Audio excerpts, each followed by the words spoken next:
episode 21 of the Harmony Reads podcast. So, have we all been reading? A little bit. Yeah. Not as much as sometimes. I know. A little. Not really. Maybe it's because it's not the dark winter nights. I think so. And this month is just very full. Yes. Yes, it's been full. I've gotten a little bit of reading done because I had some like out in the lawn chair.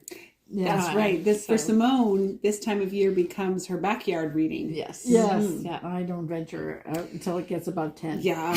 Well, I'm more like 18 maybe. Yeah. Okay. So I abandoned my book. I'll talk about it. And I started a new one. As it turns out, it's a book that Betsy read. But it was actually recommended to me while I was in the bookstore. And you have a new book, but you talked about that before. I mentioned that I had started it. Yes. Yes. And have you I was still trying to decide last I think time. you said okay. you were going to read it or going to pick it up. Yeah. Yeah. So it's now I can't. Now I don't know if this thing I have imagined these conversations that I think I have had in my head, or if it's just because I saw it on the editing of the previous podcast. But why don't you start? Okay.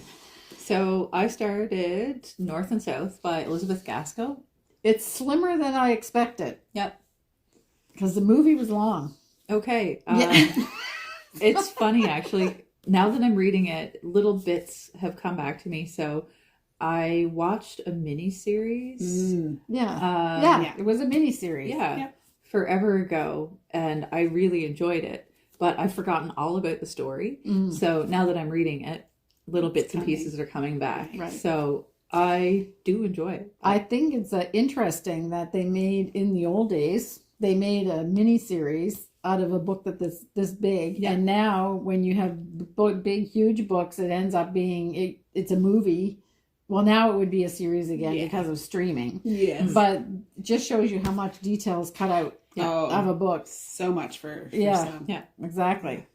I think my sister has told me like 9 or 10 times over the course of our life to read that and to watch the series, and it's just the stars have never aligned in my life for that to happen. It was a good miniseries, as I recall. Yeah. It was a long time ago.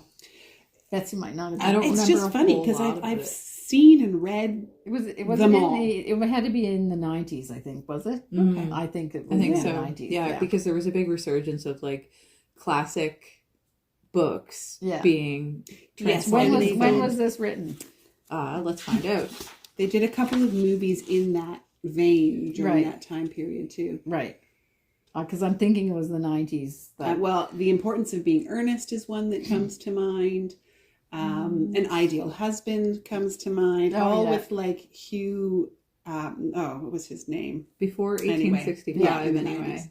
1865. No, the written book. When was the book written?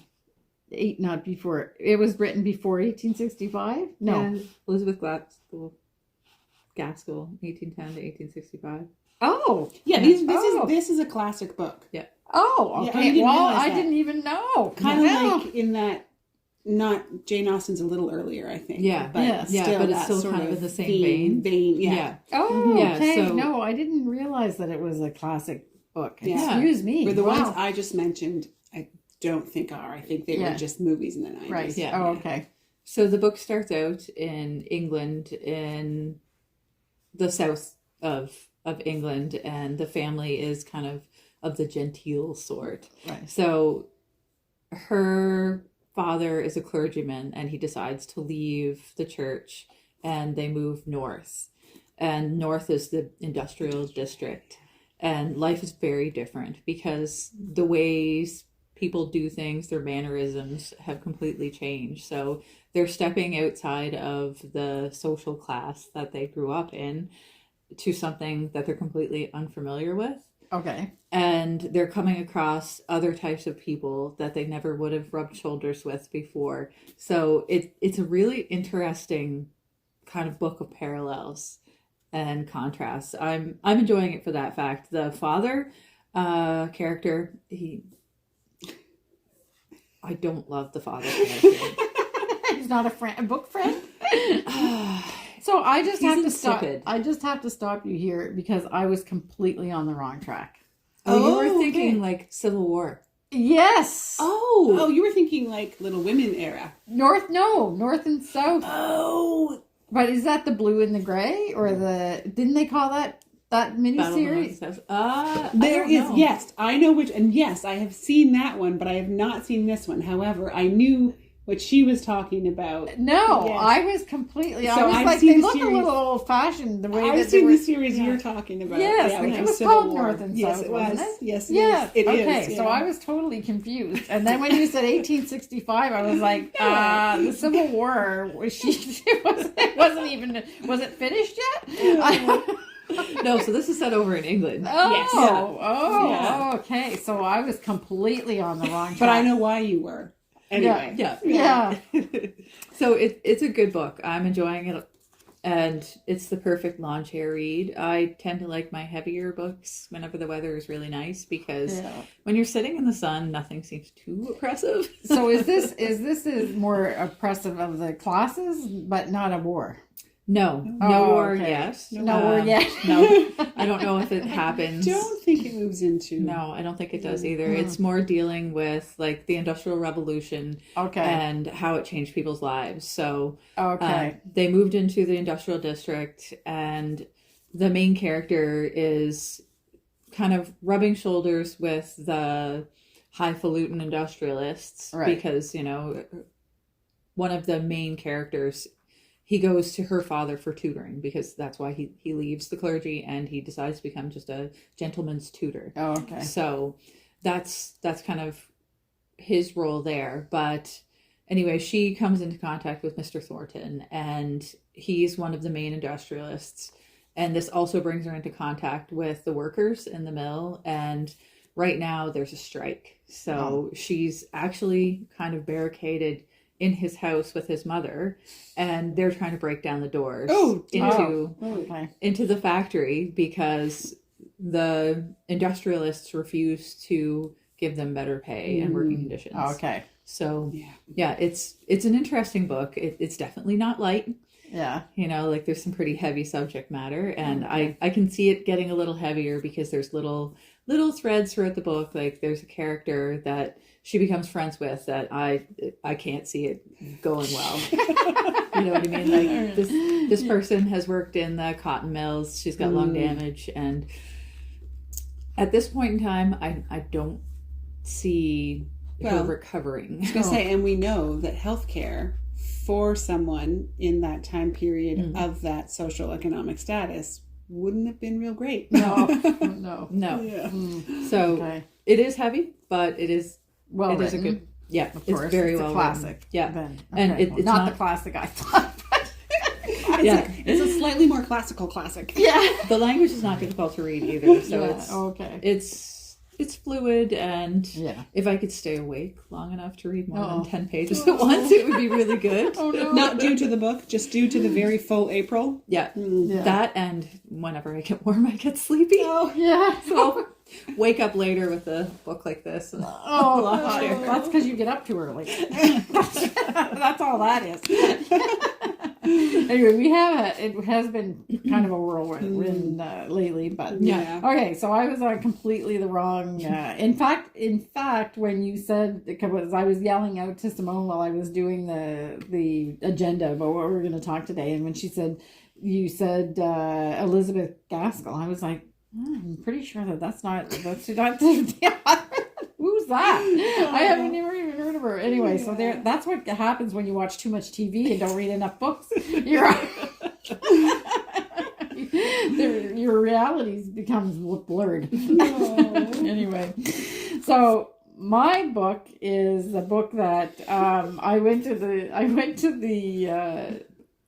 store, the bookstore, because I wanted a new book. So I gave up on Georgina Pope. I was just like, I was starting to feel a little bit too much like school. Yeah. So I gave up, but I am going to pick it up again, because I actually want to know what happened after, because where I've stopped is that she's actually back home on PEI. Her war years are over because of her health. So I will pick it up again when I want to really find out exactly what happened to her. Can you allow yourself to skim?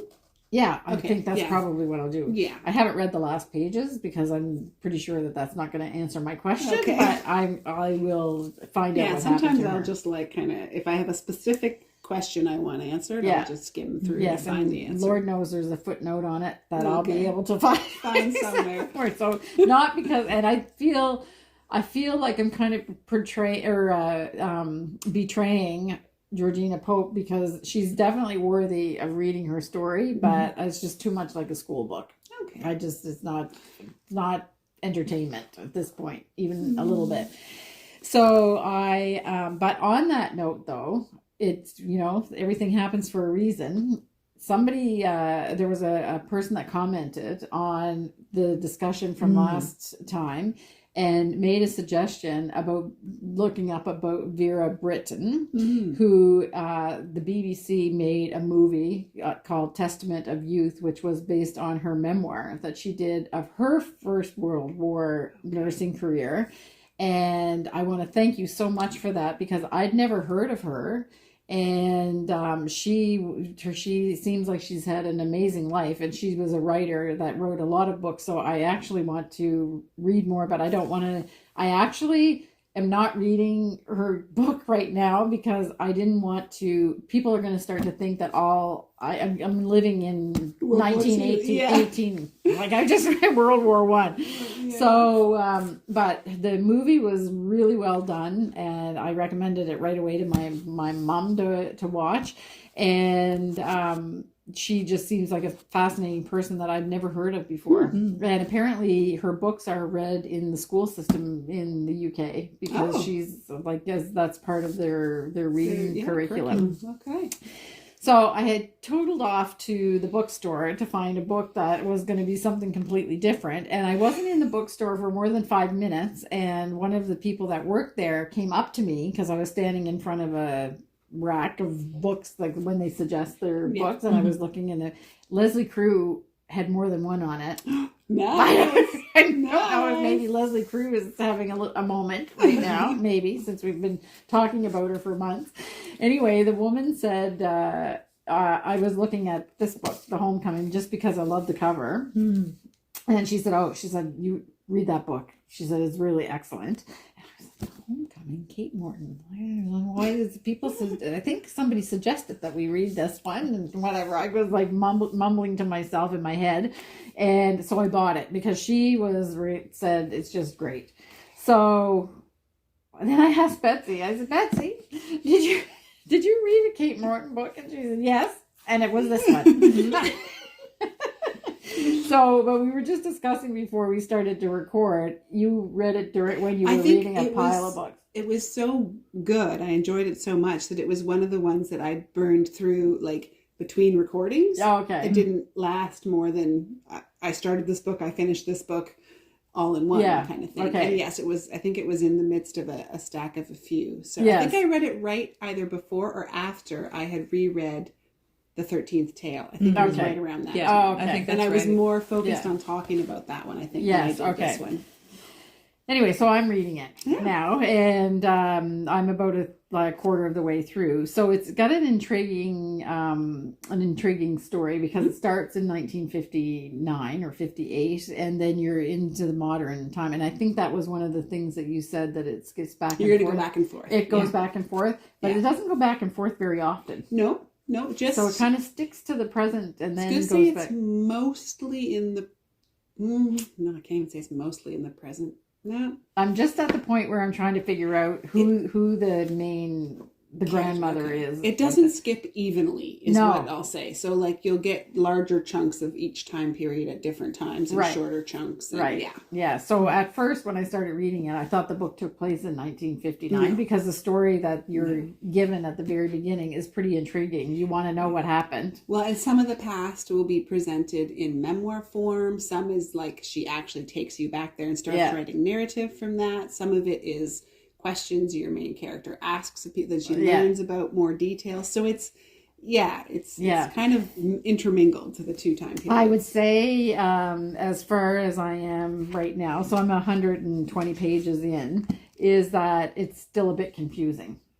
you're still not really quite sure. You're now the, as you like to say, the breadcrumbs are kind of leading you. Like, okay, is this what's happening, or that you're not really sure yet?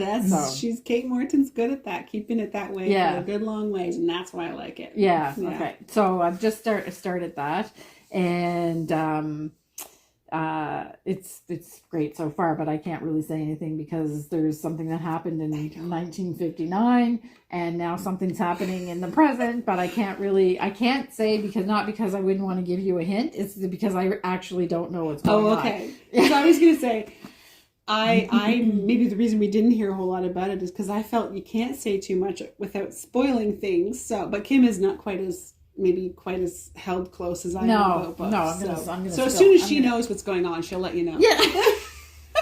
I will say that there was an accident, but we don't know if it's an accident or if it was something more nefarious than that. Oh. And then there was another accident, but we're not sure if it was an accident or how the accident happened. I don't know. I can't say anything. Yeah, you can't. You don't know what you just say, but it's they're related somehow. But we really don't know how they're related. Was it? I don't know. Was there a kidnapping?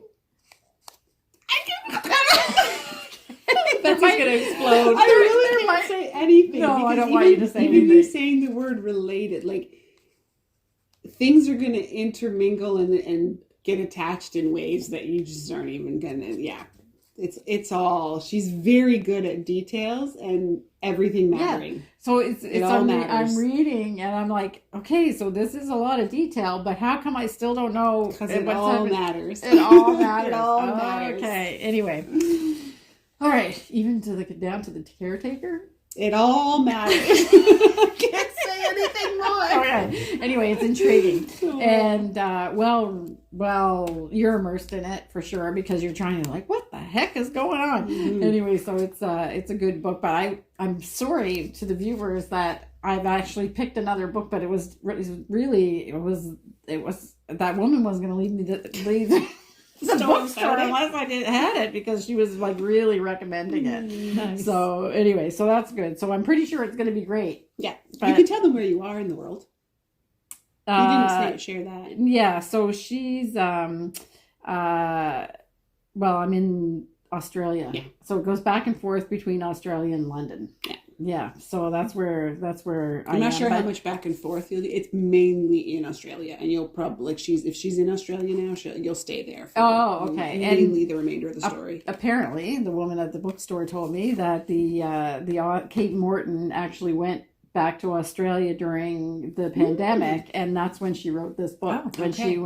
When she went home to Australia. Australia, and she wrote it while she was in lockdown, I guess. In the pandemic. That explains that a bit, because I have to admit, when I read it, I never fully bought into the idea that the character lived in England, or it was I always kind of thought like why is she even there? Why is she in England? Oh, okay. She seemed not out of place there, but just it didn't seem super relevant to the story to have her have come from England. Maybe it's a little bit autobiographical. That's what I'm wondering now that you say that. Okay. If that's her actual life story, who am I to be like, you didn't really need to have that character living in England. Yeah. Yeah.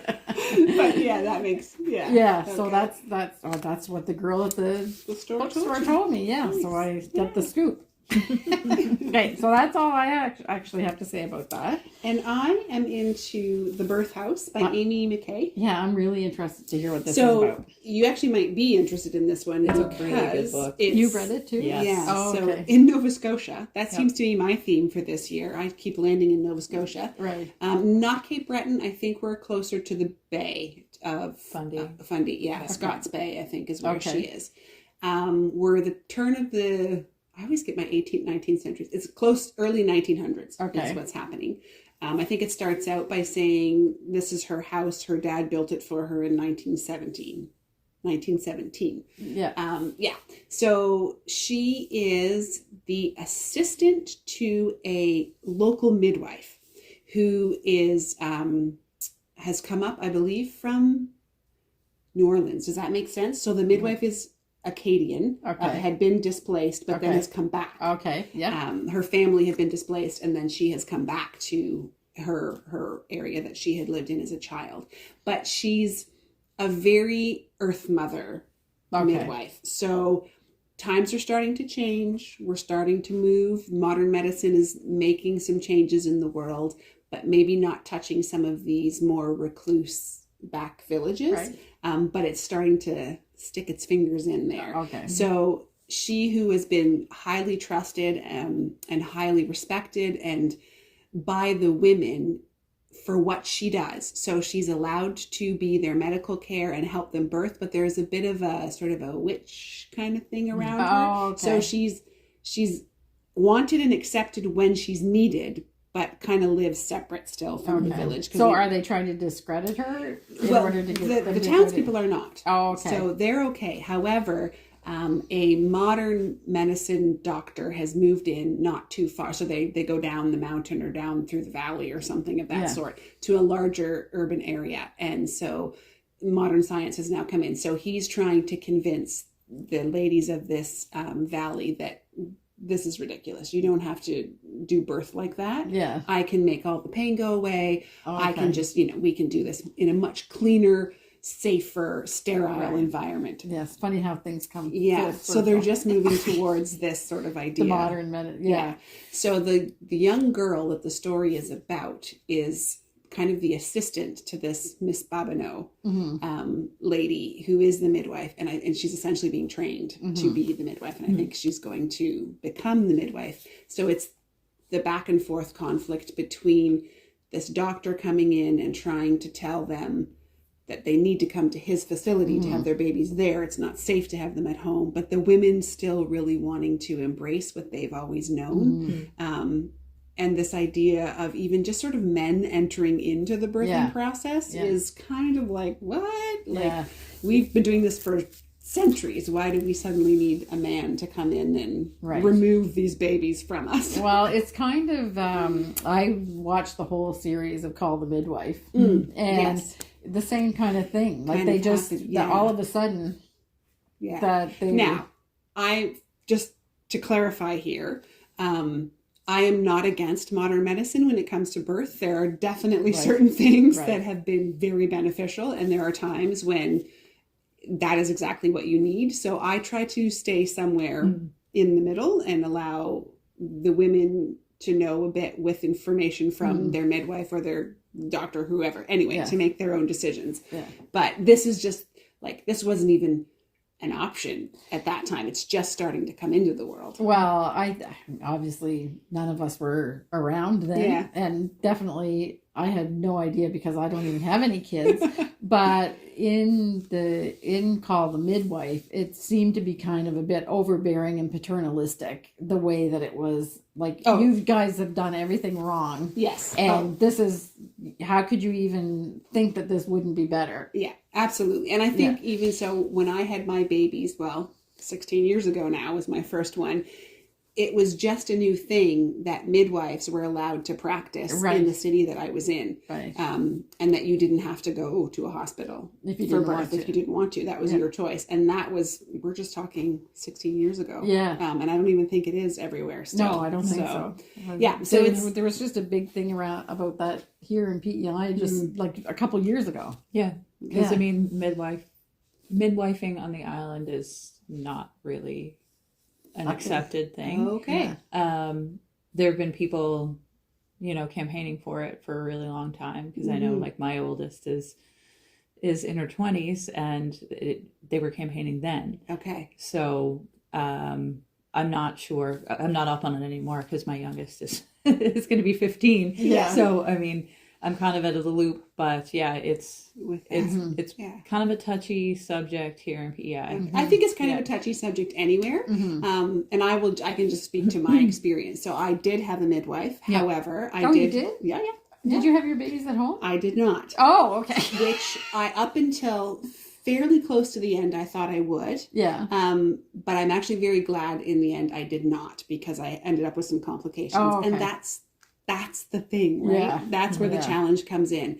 Everything was fine and looking fine, and if everything had continued to be fine, it all would have been fine. Yeah. But had I chosen to have mine at home, I would have had to have been transported to the hospital anyway. So in the end, I was okay with that decision. So, and did your midwife help you make that decision, or did you just not feel comfortable? No, it was a combination of me and if I'd really insisted at home, my midwife would have gone through with it. Right. But let's just say in the end, we were all relieved that we had decided to go to the But I hospital. mean, isn't that, I mean, like I said, I have no kids and it's not going to happen now. So, but that is part of the responsibility of a modern midwife, is to know when they are very well. Yeah, the ones I worked with they're fully trained. They're not just. It's not. I didn't just go pick some lady off the street that had a sign out. It was an actual clinic, a midwifery clinic that existed. That and I saw them and things like regular appointments. Yeah, they did everything the doctors would do.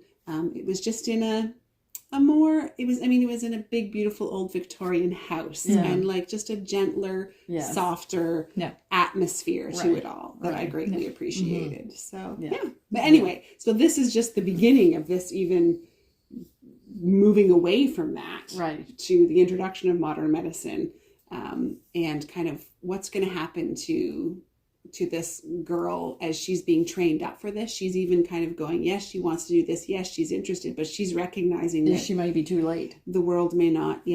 So it's her story there. And then also, I think her brothers have just headed off to the First World War. Oh, okay. So also they've now lost a whole bunch of a generation of their valley has headed out. So obviously not all of them are going to come home. Yeah. Yeah. Interesting. And are you enjoying maybe? I'm just a slow reader right now, just based on my own lifestyle and what's going on at home. So I'm just not reading as often. Right. But I enjoy the story and I'm liking it. I'm just reading it in smaller snippets. Yeah. And I did start the Count of Monte Cristo. Oh, okay. So I won't share about that one because we went through it all, but it might have stolen a little bit of time. Okay. From interesting. I'll go back and forth between. She has other books too, and I've read them and they're good. I think it was talking about this one being her debut. So was this her? I'm assuming this was her first one then. Yeah. So I will have to check out what else she has. Yeah. Is she from Nova Scotia? I don't know. Okay, we'll find it. I'll say if. Sure. Yeah. Oh, Maritime Magazine, CBC out front, Sunday edition. So she's probably from Atlantic Canada. Yeah. When she and her family moved to Scotts Bay, Nova Scotia, she learned that their new home was once a birth house. Okay. So this story comes out of the history of her home, is what I'm guessing. Oh, interesting. Neat. Sounds like it's just right up my street. So maybe sometime this year I'll get out of Nova Scotia. I don't know. But maybe I'll get out of 1918 at some point, but it keeps. I don't know. I'm kind of stuck in the same time period too. As well. Funny how that happens. Yeah. I'm not in the same time period, but I'm in the same place. No, but it's funny because I actually purposely. Well, this is something different, but. It was like when I read that comment about Vera Brittain, I was like, oh, I really want to read that, but I don't. So maybe my goal for my next one will be like, okay, somewhere totally different in the world that none of us have read from. Yeah, exactly. Total different time period. Yeah. And one of us needs to read some strange dystopian. None of us have No, I've been there, done that. So I was like, no. I read 1984. I read Brave New World. I've done my due diligence. Okay. Yeah, your duty. You've done your All right. So I guess that's it because there's nothing else to read, and I'll go back and visit Georgina later. But right now I'm in Australia. I'm busy. And it's a good one. I think I won't be shocked if you come back with it done next time. Oh, really? Yeah. Okay. And now that we've got the north and south thing straightened out. Yes. Which north and south? Yeah. North and south of where? Yeah, exactly. All right. So next time, 2 weeks' time, we'll see where we are then and what time and place. Yeah. So have a great 2 weeks, everybody. Bye.